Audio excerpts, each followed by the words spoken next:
You had bought a ticket to get on the Titanic, right? Yeah. And you knew it was going to sink. What would you do? Because we're going down.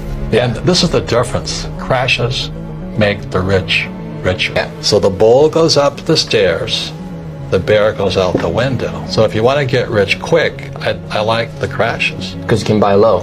Oh, shit. It comes down so fast. But I love crashes. You know, I get really excited about a crash. Unfortunately, most people get wiped out.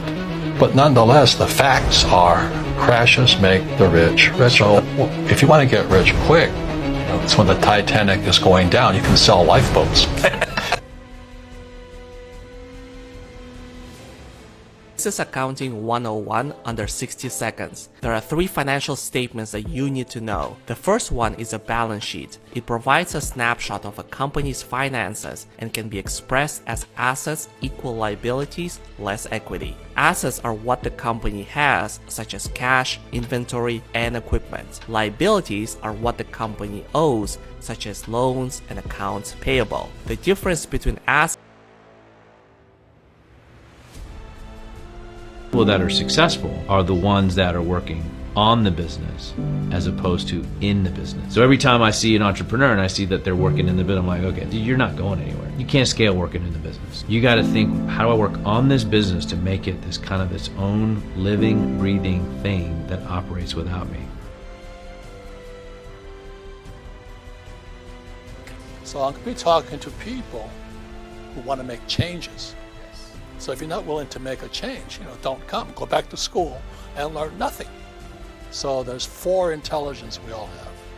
Mental, which is important. You have spiritual, which is a spirit. You have emotional, and you have physical. So I would be looking for something that requires me to be mental, emotional, spiritual, physical. You always said save money. Well, why would you save it when they're printing it? Even as a kid, I knew they were printing it, but he didn't see it. But his word, he couldn't change his words.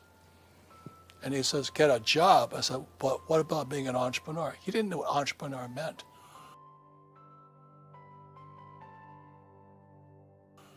One day, I was in a newspaper in Hawaii where I grew up. I was called an entrepreneur. My poor dad called me in and said, you see what they wrote about you? I said, what'd they say? They called you an entrepreneur. And I asked my dad, I said, what does that mean to you? It means you're a crook. You're a crook. You're a disgrace to the family. You should be a teacher. I said, I am a teacher. I'm an entrepreneur who teaches. But they're words. Do you know what I mean? The words are the most powerful tools we have. So every time he said, I can't afford it, he got poorer. Makes sense to you? The reason I'm a rich man today is not because of what I learned in school. I'm a rich man today because my rich dad taught me definitions of words. Income statement, balance sheet, statement of cash flow, assets, liabilities, savings, investing. So I speak the vocabulary, the language of money. And so when Bucky, yes, all it is. It's the language of money. It's the attitude of money. Yeah. Everybody, as far as I know, uses money. Even poor people use money. Yes. And I always wondered, how come they don't teach about money? The people without money said the same words. You think I'm made of money? It's you rich guys that take advantage of us poor guys. You guys are you're the crooks there. They should. I'm 10 years old. And that's where it starts up here.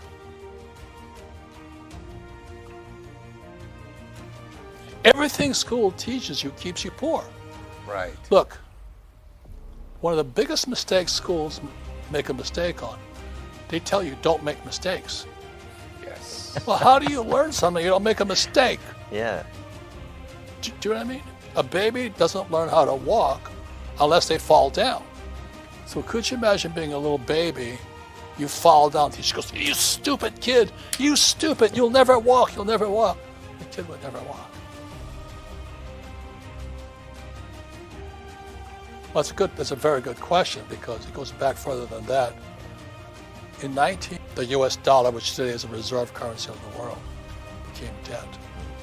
When President Nixon took the dollar off the gold standard, the US dollar became dead. So the only way money comes into existence is you've got to borrow it. Yeah. If we stop borrowing money, economy stops. So that's why debt is now out of control. I'm not saying it's good or bad. So